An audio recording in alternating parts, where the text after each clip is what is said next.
स्त्रियांचं लैंगिक शोषण ही समाजातली खूपच मोठी समस्या आहे. स्त्री कामाच्या निमित्ताने घराच्या बाहेर पडली आणि या समस्येने अजूनच मोठं स्वरूप धारण केलं.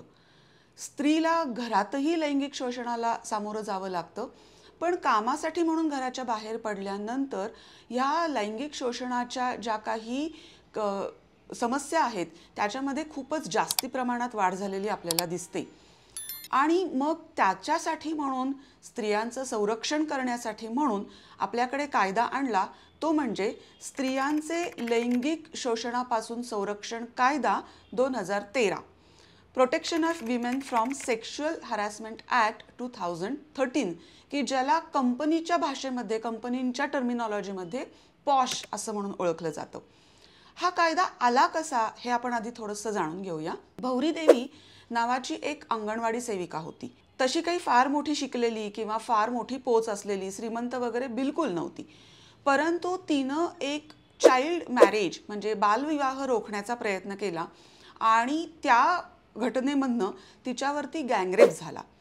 याविषयी ती बिलकुल गप्प बसली नाही. तिला सुरुवातीला न्याय मिळाला नाही, कारण जे दोषी लोक होते ते अर्थातच मोठे होते. पण तिनं सुप्रीम कोर्टापर्यंत लढा दिला. तिला या लढ्यात मदत केली ती म्हणजे विशाखा नावाच्या एका NGOनी, आणि त्याचा परिपाक झाला तो म्हणजे जे विशाखाचं जजमेंट असं म्हणून ओळखलं जातं ते जजमेंट सुप्रीम कोर्टाने दिलं. त्या जजमेंटमध्ये सुप्रीम कोर्टाने अनेक गोष्टी सांगितल्या, अनेक डायरेक्शन्स दिल्या की स्त्रियांना कामाच्या ठिकाणी जो त्रास होतो, स्त्रियांना कामाच्या ठिकाणी जे लैंगिक शोषण होतं त्याच्यासाठी काय करावं लागेल, ते होऊ नये म्हणून काय करावं लागेल. आणि मग एवढं डायरेक्शन्स देऊनही, अशा पद्धतीच्या अनेक केसेस येऊनही याच्यावरती काही, या किस्स्यांमध्ये काही फार मोठा फरक होत नव्हता, ते वाढतच होते. आणि म्हणून हा कायदा आणला.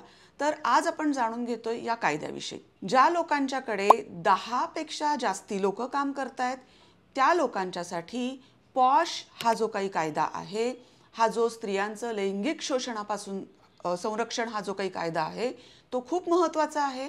कारण या कायद्याचं पालन त्या लोकांनी केलं नाही तर आपल्याकडे पिनल म्हणजे ज्याला आपण फौजदारी स्वरूपाचं जी काही कारवाई आहे ती कारवाई होऊ शकते आणि लाखो रुपयांचा दंडही होऊ शकतो.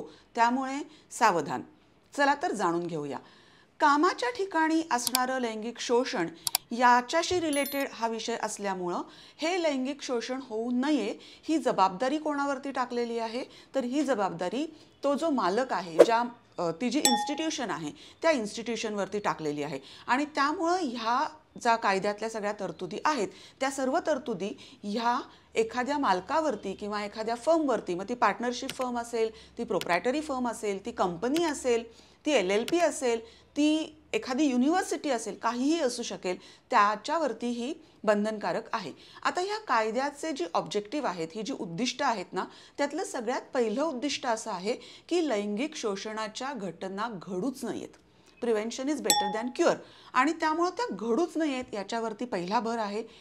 जर का अशी काही घटना घडली तर कुठल्या पद्धतीचे त्याच्यावरती उपाय करायचे, कुठल्या पद्धतीचे रिलीफ द्यायचे, हा एक दुसरा उद्देश आहे. आणि तिसरा उद्देश आहे तो म्हणजे समाजाचं प्रबोधन. समाजाचं म्हणण्यापेक्षा आपण असं म्हणूया, कामाच्या ठिकाणी काम करणारे जे लोक आहेत, मग त्या स्त्रिया असोत अथवा पुरुष असोत, त्यांचं प्रबोधन. हे प्रबोधन हे का महत्त्वाचं आहे, तर मी म्हटलं तसं की लैंगिक शोषण होऊच नये असा ह्या कायद्याचा उद्देश आहे. तर जाणून घेऊया याच्यामध्ये काय काय कायद्यामध्ये तरतुदी आहेत. तर सगळ्यात पहिल्यांदा आपण जाणून घेऊया ते म्हणजे लैंगिक शोषण याचा अर्थ काय. आपल्याला लैंगिक शोषण म्हणजे काहीतरी मोठं सिरियस वाटतं. रेपचा प्रयत्न म्हणा किंवा असं काहीतरी जी मोठी घटना घडलेली असते, अडवलं रस्त्यामध्ये, एखाद्या स्त्रीला पकडण्याचा प्रयत्न केला. पण या कायद्यातल्या ज्या लैंगिक शोषणाच्या व्याख्या आहेत किंवा या कायद्यात जे लैंगिक शोषण सांगितलेलं आहे ना, ते त्याच्या पलीकडं जातं. पलीकडं जातं म्हणजे काय, तर प्रत्येक स्त्रीला समाजामध्ये वावरत असताना छोट्या छोट्या गोष्टींचा सामना करावा लागतो. आणि तोंड दाबून बुक्क्यांचा मार ज्याला म्हणतात. काही गोष्टी अगदी छोट्या छोट्या असतात, म्हणजे घरी जाऊन जरी सांगितल्या ना तरी घरचे लोक म्हणतील, अगं काय एवढंसं फालतू आहे, लक्ष देऊ नको. ही एकतर प्रतिक्रिया येऊ शकते.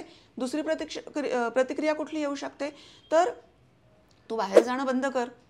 कित्येक मुलींचं शिक्षण या अशा घटनांमुळे थांबतं किंवा कित्येक स्त्रिया ज्यांच्यामध्ये काम करण्याची पात्रता आहे त्यांना काम करता येत नाही. एक लक्षात घ्या, याच्यामुळे केवळ त्या स्त्रीचं नुकसान होत असतं असं नाही, तर याच्यामुळं त्या स्त्रीच्या कुटुंबाचं नुकसान होत असतं आणि कुटुंबाच्या नुकसानीबरोबरच आपल्या देशाचंही नुकसान होत असतं. कारण आपला देश, आपण जर कामाचं ठिकाण किंवा शिक्षण या अँगलनी विचार केला तर आपला देश एका चांगल्या कामकऱ्याला किंवा एखाद्या चांगल्या व्यक्तीच्या कामाला मुकत असतो. आणि म्हणून ही गोष्ट फार सिरियस आहे, म्हणून ही गोष्ट लक्ष देण्यासारखी आहे. मग लैंगिक शोषण म्हणजे काय? तर अगदी एखादा पुसटचा स्पर्श किंवा टॉन्टिंग, जाता येता टॉन्टिंग एखाद्या स्त्रीला, म्हणजे ते तिला आहे हे फक्त तिला कळतं आणि तिनं जर विचारलं की तुम्ही माझ्याशी असे का वागताय, तर ते लोक म्हणू शकतात आम्ही तुला कुठं काय बोलतोय, आम्ही आमच्यात बोलतोय. आणि त्यामुळं लैंगिक शोषण म्हणजे काय याच्यासाठी जे काही या कायद्यात सांगितलेलं आहे ना, ते अगदी छोट्या छोट्या गोष्टी आहेत. ते म्हणजे शरीराला केलेला पुसटसा स्पर्श, लैंगिक सुखाची केलेली मागणी, लैंगिक शेरेबाजी किंवा टोमणा. म्हणजे नॉट नेसेसरी की पूर्णपणे ते लैंगिक म्हणजे काय तर आपल्याला प्रत्येक वेळी काहीतरी शरीर सुख किंवा अशा अँगलनी वाटतं. काही गरज नाहीये. तू स्त्री आहेस ना, तू बाई आहेस ना, मग तू हे असंच करणार. अशा पद्धतीचा टोमणा हा सुद्धा सेक्शुअल हॅरॅसमेंट असं मानलं जाऊ शकतो. अश्लील साहित्य दाखवणं, जसं की व्हिडिओ असतील, चित्र असतील. आजकाल आपले व्हॉट्सॲप ग्रुप्स असतात, आपले टेलिग्राम ग्रुप्स असतात. या ग्रुप्सवरती काहीतरी अश्लील साहित्य टाकणं, मग तो एखादा जोक असेल किंवा अशी कुठली तरी गोष्ट असेल. अश्लील साहित्य एखाद्या महिलेच्या उपस्थितीमध्ये तिसऱ्याला दाखवणे. म्हणजे एखादी महिला एखाद्या खोलीमध्ये बसलेली आहे, त्या खोलीमध्ये 2 मित्र बसलेले आहेत आणि अगदी त्या महिलेला ऐकू जाईल अशा पद्धतीनं ते कुठले तरी अश्लील जोक क्रॅक्स करतायत किंवा एकमेकांना अशा पद्धतीनं काहीतरी चित्र दाखवतात आणि ते तिच्यापर्यंत जाते म्हणजे तिला ते ऐकायला येते, तिला ते दिसतंय आणि तिला खूप अनकम्फर्टेबल वाटतंय. हे सुद्धा लैंगिक शोषणच आहे, जरी डायरेक्ट नसलं तरी सुद्धा.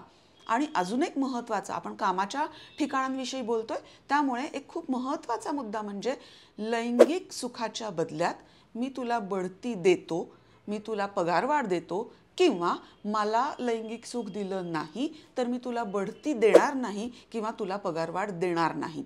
अशा पद्धतीच्या ज्या धमक्या दिल्या जातात त्या सुद्धा या लैंगिक छळाच्या व्याख्येमध्ये सांगितलेल्या आहेत. तर आपल्या लक्षात येईल की लैंगिक छळ म्हणजे काय, तर त्याला खूप मोठा वायडर स्कोप दिलेला आहे. अगदी कुठलीही छोटीशी घटना सुद्धा आपण लैंगिक छळ या व्याख्येखाली आणू शकतो.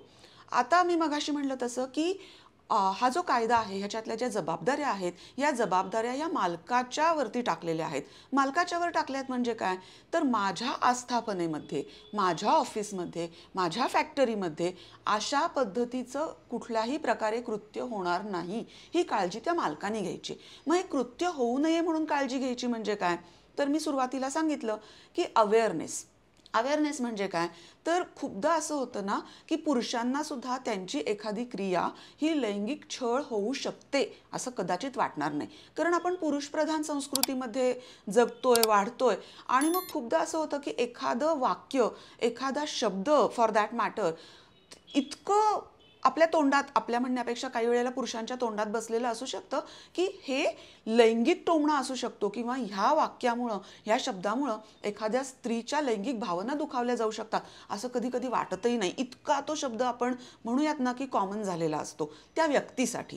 तर त्यासाठी जे आहे ना ते आपल्याला प्रबोधन करायचंय म्हणजे काय, तर सगळ्यात पहिलं म्हणजे स्त्रीकडं एक उपभोग्य वस्तू म्हणून जे पहिल्यापासूनच आपण पाहत आलोय, म्हणजे आपल्याला अगदी जाहिरातींमधनं म्हणा किंवा TV सिरियल्समधनं म्हणा, सिनेमांमधनं म्हणा, स्त्री ही उपभोग्य वस्तू म्हणून दाखवली जाते. आणि मग त्यामुळं होतं काय, तर पुरुषाचा तो जो एक स्त्रीकडे बघण्याचा दृष्टिकोन आहे ना, तो दृष्टिकोन एका ठराविक पद्धतीनं घडत जातो. तर तो आपल्या कामाच्या ठिकाणी जे पुरुष आहेत त्यांना हे आपल्याला प्रबोधन करायचंय की स्त्री ही उपभोग्य वस्तू नाही, स्त्री ही लैंगिक शोषणाची वस्तू नाही किंवा स्त्री ही कायम पुरुषापेक्षा खालचीच आहे अशा पद्धतीच्या कुठल्याही भावना मनात ठेवायच्या नाहीयेत. स्त्री ही काउंटर पार्ट आहे. आपण जेव्हा कामाच्या ठिकाणी स्त्री आणि पुरुष एकत्र मिळून काम करत असतो त्यावेळेला आपल्याला आपली एक सहकारी म्हणून स्त्रीला योग्य तो मान देता आला पाहिजे आणि योग्य तो मान दिला पाहिजे, हे प्रबोधन करणं. कुठल्या क्रिया, कुठल्या गोष्टी लैंगिक शोषण होऊ शकतात तुमच्या मनात काही नसेल कदाचित, पण प्रत्यक्ष मात्र ते लैंगिक शोषण आहे, अशा पद्धतीचं प्रबोधन. मग हे प्रबोधन कसं करायचं? तर हे प्रबोधन करण्यासाठी काही ठराविक कालावधींनी त्यांच्यासाठी प्रबोधनाची सेशन्स, म्हणजे ज्याला आपण कार्यशाळा म्हणतो, अशा ह्या कार्यशाळा आयोजित करणं. त्याच्यानंतर कामाच्या ठिकाणी लैंगिक शोषण म्हणजे काय, किंवा लैंगिक शोषण जर केलं तर काय घडू शकतं, वॉर्निंग्ज आपण म्हणतो ना, म्हणजे इथे सिगारेट पिणं मान्य नाही, अशा पद्धतीची वॉर्निंग आपल्याला दिलेली दिसते. मग तशा पद्धतीच्या वॉर्निंग्ज या आपल्या कामाच्या ठिकाणी काय घडू शकतं, इथे अशा पद्धतीची कुठलीही क्रिया, अशा पद्धतीचं कुठलंही वागणं खपवून घेतलं जाणार नाही, इत्यादी इत्यादी. किंवा पुढं काय घडू शकतं, म्हणजे आता ज्याला आपण सर्व्हिस रूल्स म्हणतो, तर एखादा जर पुरुष असेल, त्यांनी अशा पद्धतीचं जर कार्य केलं, अशा पद्धतीची कुठली क्रिया केली, तर सर्व्हिस रूल्समध्ये त्याला काय शिक्षा करायची, त्याच्या विरुद्ध काय कारवाई करायची, या सगळ्याचा आपल्याला तरतूद करावी लागेल आणि हे त्या लोकांना सांगावं लागेल. अजून एक करायचं आहे, म्हणजे काय करायचं आहे, तर खूपदा असं होतं की लैंगिक शोषण जेव्हा होतं ना, तेव्हा आपल्याकडे भारतीय दंडसंहिता IPC जो आहे ना, तो आपल्याकडे आहे की ज्याच्यामध्ये या सगळ्या गोष्टी दिलेल्या आहेत की पोलिसांमध्ये जा, तक्रार करा. पण स्त्री घाबरते. एकतर ती तिच्या रेप्युटेशनला घाबरते, कारण अजूनही आपल्याकडे लैंगिक छळाची तक्रार केली की पहिलं बोट तिच्याकडे दाखवलं जातं, तिची काहीतरी चूक असणार आहे. प्रत्येक वेळी गरजेचं नाही आहे तिची काहीतरी चूक असेल, किंवा तिनंच त्याला प्रोत्साहित केलं असेल वगैरे वगैरे. तर त्यामुळं काय होतं, हा एक भाग झाला. आणि दुसरा एक भाग मगाशी मी सांगितलं तसं, तू नोकरीच बंद कर, तू जाऊच नकोस नोकरीला, तू जाऊच नकोस कॉलेजला, अशा पद्धतीच्या रिॲक्शन्स घरच्यांच्याकडनं येतात. आणि मग त्यामुळं ती तोंड दाबून बुक्क्यांचा मार सहन करते, म्हणजे ती ह्या गोष्टी कुठे सांगतच नाही. मग त्याच्यासाठी म्हणून ह्या कायद्यात एक खूप चांगली तरतूद आहे, ती म्हणजे इंटरनल्स कंप्लेंट कमिटी. तक्रार करण्यासाठी एक आपल्याला समिती नेमायची, आणि ही जी समिती आहे ना, ही आपल्या ऑफिसमध्येच असणं अपेक्षित आहे, आपल्या कार्याच्या ठिकाणी असणं अपेक्षित आहे. त्याच्यामधली कंपल्सरी महत्त्वाची बाब म्हणजे त्याची जी हेड असणार आहे, त्याची जी प्रमुख असणार आहे, ती एक स्त्री असणं अपेक्षित आहे. कायद्यामध्ये ही समिती कशी गठीत करायची वगैरे ह्याची पूर्ण कल्पना दिलेली आहे. या समितीकडे जर का एखाद्या स्त्रीला असं वाटलं की माझ्याबाबत लैंगिक शोषणाची कुठलीही छोटी म्हणा किंवा मोठी म्हणा घटना घडतीये, तर तिनं ह्या कमिटीकडे कंप्लेंट करायची. या कमिटीनी ज्याच्या विरुद्ध कंप्लेंट आलेली आहे त्या व्यक्तीला तुझ्या विरुद्ध अशी अशी कंप्लेंट आलेली आहे असं सांगायचं, त्याचं काय म्हणणं आहे ते ऐकून घ्यायचं. कारण प्रत्येक वेळेला ही कंप्लेंट खरीच असेल अशातला भाग नाही. आपल्याला आजकाल माहिती आहे कायद्याचा दुरुपयोगही केला जातो, आणि मग त्यामुळं आलेली कंप्लेंट खरंच खरी आहे का, मग त्याच्यासाठी काही साक्षीदार आहेत का, हे सगळं तपासायचं. आणि मग ते तपासल्यानंतर ज्या व्यक्तीच्या विरुद्ध कंप्लेंट केली आहे ती व्यक्ती दोषी आहे का नाही आहे हे फाइंड आउट करायचं, आणि मग त्याच्या विरुद्ध जी काही कारवाई करायची ती कारवाई करायची. मग ही कारवाई कुठली कुठली असू शकते, तर मी मगाशी म्हटलं तसं की आपल्याला सर्व्हिस रूलमध्ये त्याच्याबाबत तरतूद केली पाहिजे. सर्व्हिस रूल मधली डायरेक्ट ॲक्शन घेण्या इतकी जर मोठी घटना नसेल, काहीतरी छुटपुट घटना असेल, आणि जर असं वाटलं की बाबा ह्या घटनेला आपण वेळेत आळा घालू शकतो, तर मग अशा वेळेला काय करता येईल आपल्याला, तर कुठल्या पद्धतीच्या छोट्या मोठ्या शिक्षा ज्याला आपण म्हणतो, तर लेखी माफी त्याच्याकडनं घ्यायचा, माफीनामा घ्यायचा, त्याच्याकडनं चांगल्या वागण्याची हमी घ्यायची. त्याचप्रमाणे त्याची पगारवाढ काही काळासाठी थांबवायची की त्याचं वागणं सुधारतंय का नाही सुधारतंय. त्याला जर का खूप मोठं काहीतरी तो करत असेल आणि घटना मोठी असेल किंवा त्याच्यामध्ये 4-5 वेळा सांगून वॉर्निंग्स देऊनही फरकच पडत नसेल, तर मात्र मग त्याला कामावरून काढून टाकणे, कामावरून कमी करणे, आपल्या सर्व्हिस रूल्समध्ये जे काही लिहिलेलं असेल त्या पद्धतीनं काळजी घेणे. एखादं सामाजिक काम, म्हणजे मी मगाशी म्हटलं तसं की किरकोळ एखादी घटना असेल आणि ती व्यक्ती जर अदरवाईज तशी नसेल, तर मग तिला एखादं सामाजिक काम कर, एक शिक्षा म्हणून, एक कुठंतरी काहीतरी त्यांना एक धडा बसावा याच्यासाठी म्हणून त्याचं समुपदेशन करणं, त्याला काउन्सिलिंग करणं. आणि सगळ्यात शेवटचं म्हणजे जी पीडित महिला आहे तिला नुकसान भरपाई देणं. नुकसान भरपाई कशासाठी, तर छोटी मोठी घटना असेल तर ठीक आहे, पण जर का घटना मोठी असेल, त्या स्त्रीच्या मनावर त्याचा परिणाम झालेला असेल, त्या स्त्रीला काही मानसोपचार तज्ज्ञाची मदत घ्यावी लागली असेल, किंवा या घटनेमुळे स्त्रीचं प्रमोशन थांबलेलं असेल, काहीतरी नुकसान तिला झालेलं असेल, तर अशा वेळेला नुकसान भरपाईची सुद्धा तरतूद ही आहे. आता या कायद्याच्या पलीकडे जाऊन मी मगाशी म्हटलं तसं की भारतीय दंडसंहितेमध्ये सुद्धा आपल्याला काय करायचं काय नाही करायचं ह्या गोष्टी दिलेल्या आहेत. मग जर एखादी सिरियस कंप्लेंट असेल किंवा एखाद्या स्त्रीला असं वाटत असेल की नुसतं इंटरनल्स कंप्लेंट कमिटीपर्यंत मला मर्यादित राहायचं नाही आहे, मला पोलिसांकडे जायचं आहे, मला योग्य ती न्यायालयीन कारवाई करायची, तर त्या स्त्रीला अशा पद्धतीनं तिची जी काही इच्छा असेल ती इच्छा पूर्ण करण्यासाठी मदत करणं हे देखील काम हे त्या मालकाचं किंवा त्या इन्स्टिट्यूटचे जे कोणी असतील, बोर्ड ऑफ डायरेक्टर्स असतील, मॅनेजर्स असतील, ज्यांच्या ताब्यात ही सगळी इन्स्टिट्यूट आहे, त्यांनी हे करणं अपेक्षित आहे. त्याच्या पलीकडे जाऊन काय काय आपल्याला करायचं आहे, तर ह्या ज्या इन्स्टिट्यूट्स आहेत ना, त्यांनी एक रिपोर्ट बनवायचा असतो, वार्षिक रिपोर्ट बनवायचा असतो. आणि हा वार्षिक रिपोर्ट हा कंपनी जर असेल तर कंपनीच्या ऑडिटमध्ये डिक्लेअर करायचा असतो. त्याच पद्धतीनं सरकारने काही ऑफिसर्स नेमलेले आहेत, या ऑफिसर्सना देखील हा रिपोर्ट, वार्षिक रिपोर्ट जो काही आहे तो पाठवायचा असतो की आपल्याकडे किती कंप्लेंट्स आल्या, आपण त्या कंप्लेंट्सचं काय केलं, इत्यादी इत्यादी, काय कारवाई केली वगैरे वगैरे.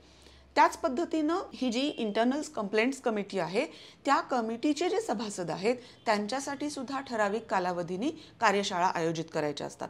आता काही आस्थापना अशा असतात की जिथे 10 पेक्षा कमी लोक काम करत असतात. मग अशा वेळेला काय करायचं, किंवा आपण जसं म्हणलं तसं की स्त्रिया ह्या ज्या घराच्या बाहेर पडतात तर कुठेही जात असतील, त्या एखाद्या दुकानात जातील, युनिव्हर्सिटीत जातील, कॉलेजमध्ये जातील, तर हा जो कायदा आहे ना, हा युनिव्हर्सिटी कॉलेजला सुद्धा ॲप्लिकेबल आहे. आणि म्हणून तुम्ही जर एखाद्या मोठ्या संस्थेमध्ये गेलात, कंपनी असो, कॉलेजेस असोत, तर तिथे एक तुम्हाला बोर्ड लावलेला दिसेल की इंटरनल्स कमिटी कुठली आहे, कोणाकडे तक्रार करू शकता, असा एक बोर्ड तिथे लावलेला आपल्याला दिसतो. तर ज्या ठिकाणी आस्थापनेवरती 10 पेक्षा कमी लोक काम करतात त्यांच्यासाठी काय, तर त्यांच्यासाठी सरकारनी एक समिती, लोकल कंप्लेंट्स कमिटी ज्याला म्हटलं जातं, ती एक लोकल लेवलला एक सरकारनी समिती गठीत करायची आहे.